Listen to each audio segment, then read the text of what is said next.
Section 1. You will hear a conversation between a rental agent, whose name is Chase, and Brooke, who is looking for accommodation. First, you have some time to look at questions 1 to 4.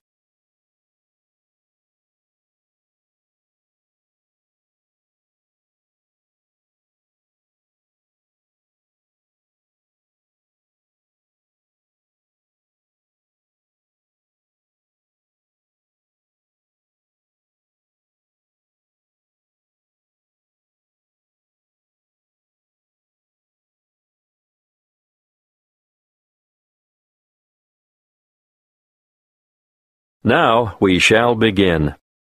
You should answer the questions as you listen, because you will not hear the recording a second time.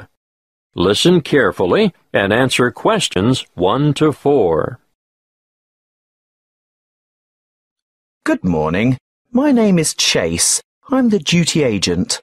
Good morning, Chase. I'm Brooke Fields, and I'm looking for new accommodation. I'm sure I can help you with that, but let's get some particulars first, Brooke. What did you say your family name is? Fields. Good. Now, how old are you, Brooke? 26, almost. I'm still 25, but my birthday is next month, on the 24th of September. I see. And how long have you been in Australia? Quite a while now. I came 3 years ago and spent 18 months in Melbourne at first. How long have you been in Brisbane? A year. But...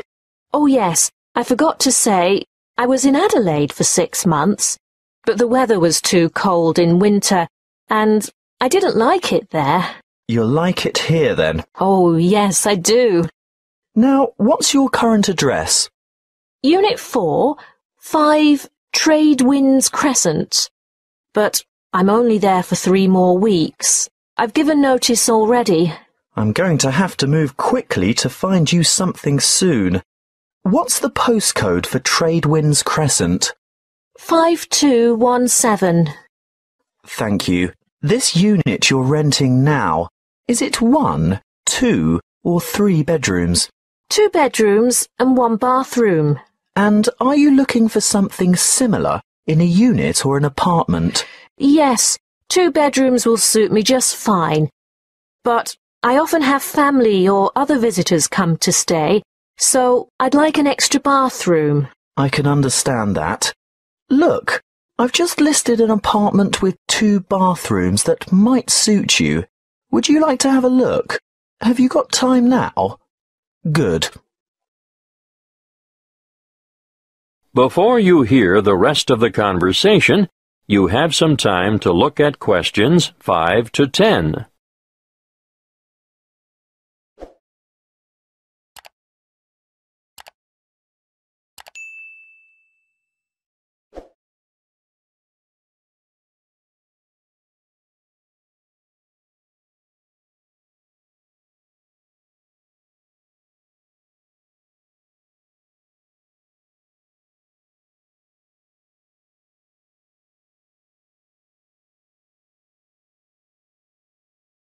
Now listen and answer questions 5 to 10. Well, here we are. What do you think? It's nice, but I wonder whether it gets too hot and stuffy in summer without air conditioning. I shouldn't think so. Did you notice the ceiling fans in all the rooms? Yes, but will I be able to have the windows open? There are no insect screens.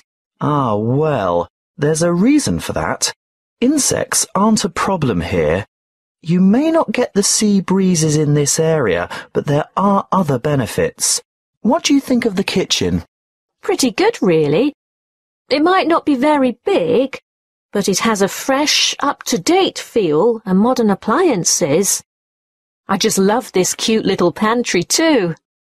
The landlord has recently done all the floors. Do you like the carpet in the bedrooms? Oh, yes, I do. A good neutral colour. I especially like the living room. The polished timber floors are lovely. The bathroom tiles aren't new, though, are they? No, but any cracked tiles have been replaced, and they've all been professionally polished. Anyway, I'm glad you like the apartment. I think I know why. The owner is an interior decorator. Oh, that explains it. But there's just one problem, though. What's that? The rent is $300 a week. That's a bit more than I have been paying. Well, this is a better area than where you've been living, and the apartment is beautifully appointed. Yes, but $280 is my budget, really. And how am I going to raise 4 weeks' rent for the bond? That's $1,200. Well, that could be negotiable. I'll talk to the landlord and see how he feels. He might consider taking 3 weeks instead. By the way, could you sign a long-term lease? No worries. I've just started a new job in the city, so I'll be around for quite a few years, I hope. Well, that's great. Is your salary direct credited to your bank account? Yes, of course. So it won't be a problem to set up the same system for regular rental payments? I suppose. But I paid my last landlord by cheque, or sometimes cash. Well, our agency only accepts electronic methods of payment. It's more secure, and it keeps the bookwork nice and tidy. Yes, I see. Well, think it over, but you'll have to be quick. A property like this will be snapped up in no time. Oh, one more thing. It's a bit unusual in this day and age where tenants are expected to cover all the utility bills, like power, telephone and internet, but for some reason the water is bulk billed to the whole apartment block, so the charge for that is included in the rent. Well, that's a bonus, I guess. That is the end of Section 1. You now have half a minute to check your answers.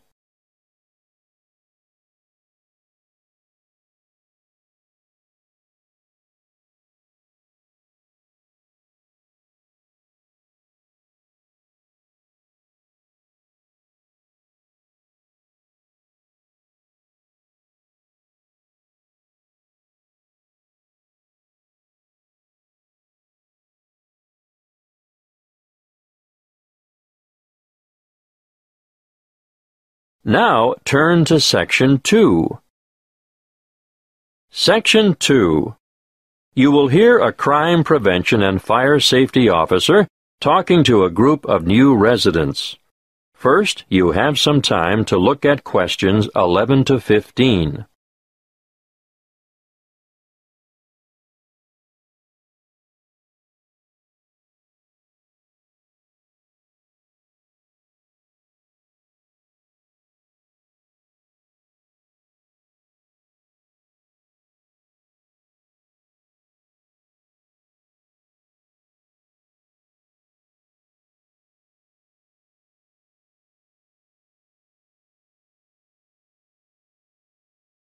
Listen carefully and answer questions 11 to 15. Good evening. Last week, Mr. Jenkins spoke to you about home security. My name is Malcolm Fletcher, and tonight I'm going to talk about personal safety when driving and fire safety in the home. Of course, we shouldn't go around perpetually frightened of all the bad things that might happen to us, but there are some sensible precautions that we should all take to avoid getting hurt. You probably know already that a great number of serious assaults occur in the vicinity of motor vehicles. You should always be alert when walking to your car and check the rear seat of your car before getting in. This is especially important in isolated parking areas or the far corners of major shopping complexes. Now, once inside your car, get into the habit of locking the doors. Always keep the windows up and the doors locked, especially if you're travelling alone. If at all possible, steer clear of isolated roads after dark. Even with all the high-tech communication devices we have today, many serious crimes are committed on lonely back roads. Make sure your vehicle is mechanically sound, and ensure you have adequate fuel in the tank at all times.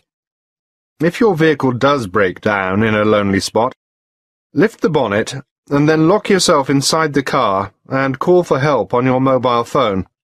Never, under any circumstances, leave your vehicle and go with a stranger to seek help.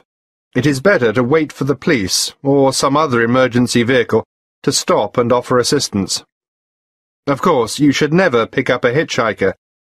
Some of the most serious crimes committed in this country have been a direct result of this foolish practice. If you think you're being followed by someone in another vehicle, ideally you should drive to the nearest police station. But if there isn't one within easy reach, drive to the nearest open service station or shop, or the nearest occupied house.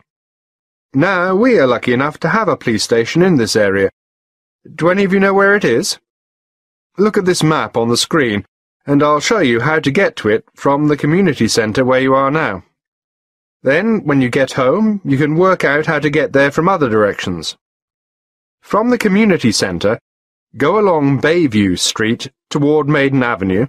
At the roundabout, take the second exit onto Lee Street. Go past the medical clinic, and at the next roundabout, take the first exit onto Moore Street. You should continue on Moore Street until you have passed the little block of shops on the left and the church on the right. Stay on Moore Street until you go over the bridge, and then turn right into Canal Street. You'll find the police station on the corner of Canal Street and Cockleshell Court. Before you hear the rest of the talk, you have some time to look at questions 16 to 20.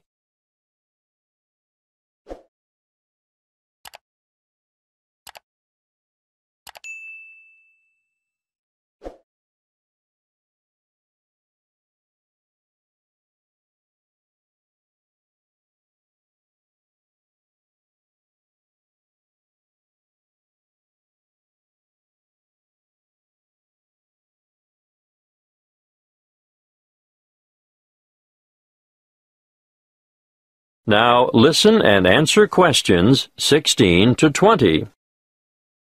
Now let's move on to fire safety. Before I talk to you about safety precautions and procedures, I'd like to mention some of the effects of smoke and heat on humans. There are 4 ingredients of fire, namely oxygen, fuel, heat, and chain reactions. Almost all materials burn, and most household goods burn very easily. The air we breathe contains about 21% oxygen. As fire burns, it consumes oxygen, thereby reducing the oxygen content of the air. When that is reduced to 15%, oxygen deficiencies in body tissue cause an impairment of muscle control and dexterity. At between 10 and 14%, judgment and reasoning are affected. Oxygen reduction to between 6 and 10% results in unconsciousness, and breathing stops. Sounds scary, doesn't it?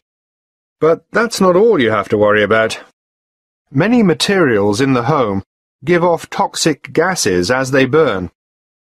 The main toxic gases are carbon monoxide, carbon dioxide, hydrogen sulfide, and nitrogen oxide.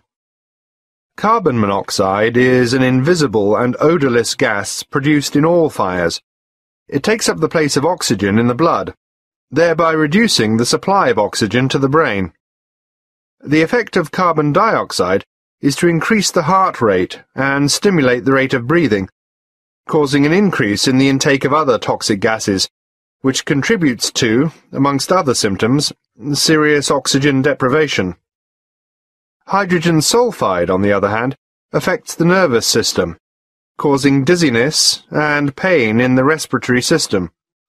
It does occur naturally in volcanic gases and hot springs, and it also results from the bacterial breakdown of organic matter. You're probably familiar with it.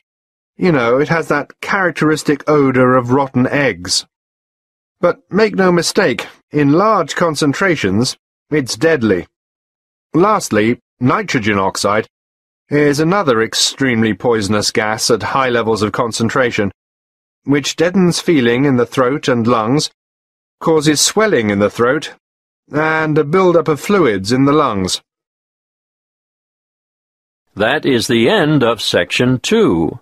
You now have half a minute to check your answers.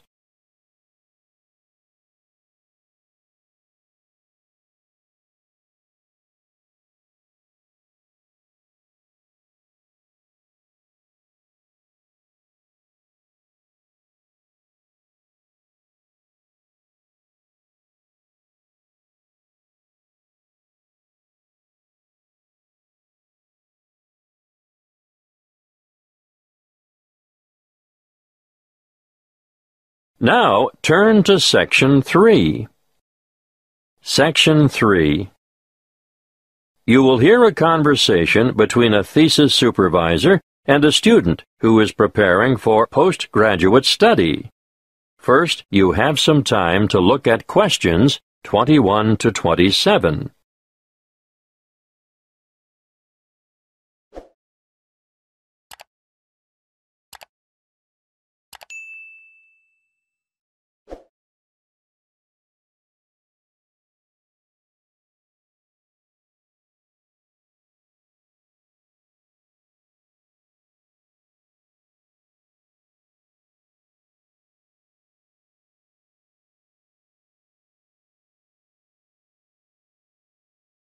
Listen carefully and answer questions 21 to 27. Good morning, Archie. I'm glad you came to see me. Good morning, Dr. Newell. I made an appointment as soon as I got your message. I'll get straight to the point, Archie. It's about your research proposal. It's not even set out correctly. I understand that you haven't done the unit on research and academic inquiry yet, but nevertheless. I must admit, Dr. Newell, I was in a bit of a muddle about just how to approach the whole thing. Well, start a new page in your notebook and listen carefully. I'll run through it with you briefly. I'd really appreciate that. Right. Well, for a start, where's your title? I don't think we can consider all this rambling at the top of the page. A convincing title. It should be descriptive but concise. You can even omit the preamble, an investigation of. Okay, a clear and compelling title. Well, let's move on to the abstract. Yeah, I'm not really sure I know what that is. It's the aim of your investigation. Yours is only a relatively short dissertation, but you'll still have to include the research question, the rationale for the research, the methods you'll use, and what you expect the main findings to be. But I don't know what I'll find, because I haven't done the research yet. But you must have some idea. Well, yes, but the results could be quite different. That isn't a problem. That's what research is all about. Now, moving on, some people have an introduction, and others just combine it with a literature review. In your case, I'd probably suggest you just go with a literature review. This is where I note down the books and articles that are related to my field of study, right? Well, it's a little more than that. You have to evaluate the relevant literature and be able to show how your research fits into a certain area. So I write down the titles of the published material that has a similar theory to mine. Yes, but you should demonstrate how your theory is different from others as well. That's an awful lot of reading. Precisely. What you have at the moment is woefully inadequate. I guess I need to spend my summer vacation in the library. Yes, that's not a bad idea. But let's move on, shall we? There's more? Yes, your next section should be methodology. I know that means methods, but I'm a bit stuck here. This is your work plan. This is where you summarize your data collection process. Like, who will take part? Yes, your participants, how you'll get your samples, and most importantly, how you'll measure your samples. So that unit on validity and reliability will finally come in useful. Yes, but you'll also have to consider how you'll plan to proceed. Got that. Then what? Discussion is the next heading. What do I discuss? Potential outcomes. You must be able to show what significance your findings will have and how you plan to use them. Also, I think I should mention, this is the section where you'll state any limitations or weaknesses that your research might have. There might be a few of those. Well, that's it in a nutshell, really. There are more complex templates for research proposals, but I think this is enough considering the length of your dissertation. Oh, one more thing. Don't forget to include any ethical considerations there might be. Depending on what you have in mind for your participants, you may have to get approval from the ethics committee. I have to get their written consent, don't I? Yes, but you will also explain how you're going to protect their identity. Oh, fine. I think I can handle that. Thanks very much, Dr. Newell.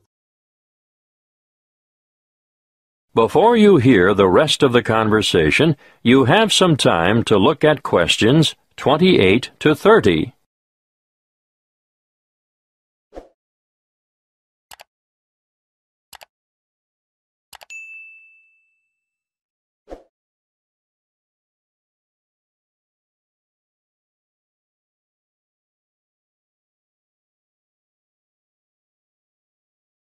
Now, listen and answer questions 28 to 30. All I've done is go through the key elements with you. Let me explain that the proposal has to convince me that your project is worthwhile and that you have the necessary competence to carry it through. I understand. As you write it, you need to bear in mind 3 basic questions, and they are, what do you hope to accomplish? Why do you want to do it? And how are you going to do it? I can't make it simpler than that. No, that's really helpful. Thanks. Just a bit more advice, Archie. Students often come unstuck in their proposals because they don't organize their material. They lack focus and rely too much on repetition. Failure to cite references correctly will also go against you. Is APA style good? We don't specify a style in this department, but whatever you choose, it must be consistent. I'll stick with APA. I know that one. Good. One more thing, Archie. Don't ramble. You have a tendency to write without a clear sense of direction and include too much detail on minor issues. Keep the details for the major issues. I'll make a note of it. Okay. Get the revised proposal in to me by next week, and I'll have another look at it before the break. That is the end of Section 3. You now have half a minute to check your answers.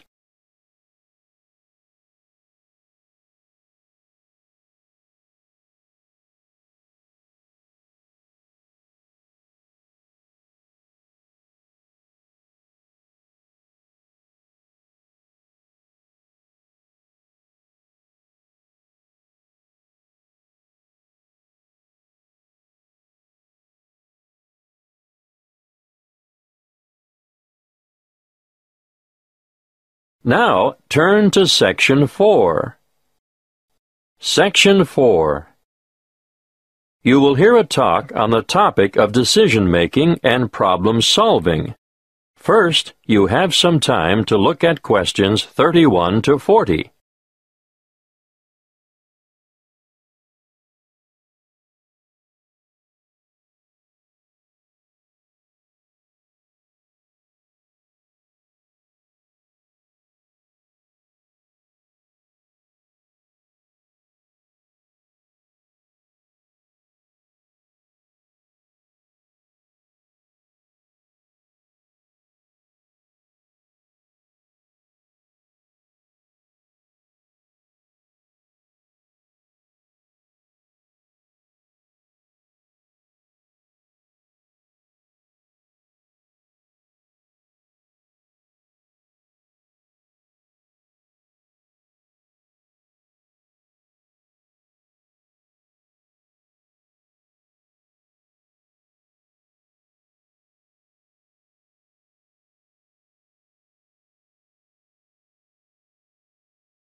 Listen carefully and answer questions 31 to 40. Good morning. Today, as part of your business management course, we're starting a unit on problem-solving skills and decision-making. Let's start with a powerful decision-making technique developed by Edward de Bono in his book 6 Thinking Hats, which you'll find on your required reading list. The method works by compelling you to move outside your habitual ways of thinking. Often, success in business results from rational, positive thinking, but these approaches, used in combination with quite different ones, will improve the overall quality of your decision-making. Now, each thinking hat has a different colour and represents a different style of thinking. Let's start with the white hat. When you're wearing the white hat, you look at the information you have. You look at historical trends and try to analyse them. And you take account of gaps in your knowledge and try to fill them. On the other hand, if you're wearing the red hat, you listen to your gut reaction and instincts. You also try to imagine the intuitive response that other people might have. How would other people, who are unaware of your reasoning and all the facts at your disposal, react? That brings us to the black hat next. Black hat thinking, as its name suggests, is cautious and defensive. And you examine why something might not work. It all sounds very negative, but it is essential to know what the weak points in a plan of action might be. It permits you to alter your approach, eliminate problems, or at least be ready with contingency plans if the worst happens. After all, it is better to spot the fatal flaw and know the risks before you undertake a new enterprise. The opposite viewpoint, of course, comes with the yellow hat. It helps you to continue when the outlook is gloomy or the problems seem insurmountable. Think positively, and you'll see all the advantages and values of the decision and all the opportunities it brings. Let's look at what the green hat has to offer now. It stands for freewheeling, imaginative, inspired, innovative thinking, where there is little or no criticism of ideas. Original solutions to a problem are more likely to arise when you're wearing the green hat. Finally, the blue hat. This is the hat that the person chairing the meeting wears. The blue hat is in charge and organizes the meeting. He or she can point activities in the direction of other coloured hats when required. For example, if ideas have dried up, the blue hat will suggest more green hat thinking. If there is too much exuberance and enthusiasm for an idea, the blue hat will ask for black hat thinking to ensure that any possible defects have been addressed. Needless to say, you can use 6 thinking hats by yourself, but it really comes into its own when participants with different thinking styles come together to make a sound decision. Now, another useful way to generate radical ideas or creative solutions to a problem is brainstorming. You're all familiar with the term brainstorming, and I'm sure you've all done it from time to time. But even in well-managed groups, sometimes big egos intimidate less confident participants, who in turn may feel pressured to conform, or are inhibited because of their respect for authority. What I would suggest in this case is a system called the stepladder technique. If you follow the flowchart on the board, you'll see there are just 5 basic steps. Firstly, members contribute on an individual level. The task is presented to them. They're given time to think and form their own opinions about how to solve the problem. You do this before you get them together as a group. Secondly, you form a core group of just 2 people and allow them time to discuss the topic of concern. In the third step, a third member is added to the core group, but, and this is most important, that third person presents his or her thoughts before having a chance to hear the proposals that have already been put forward.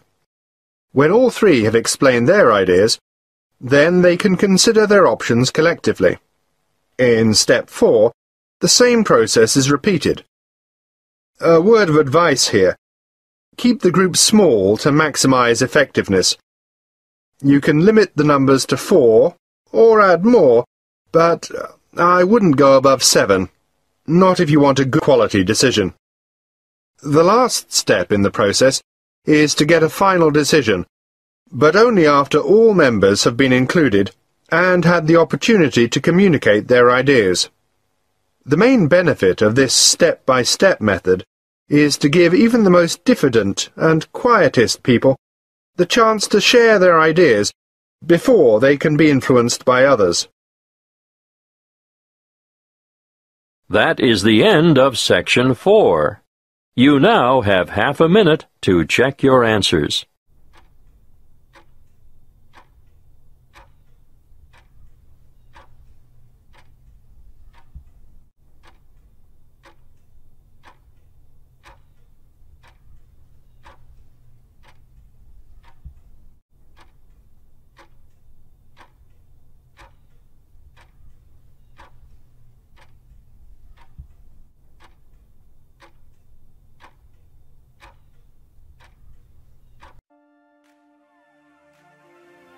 That is the end of the listening test.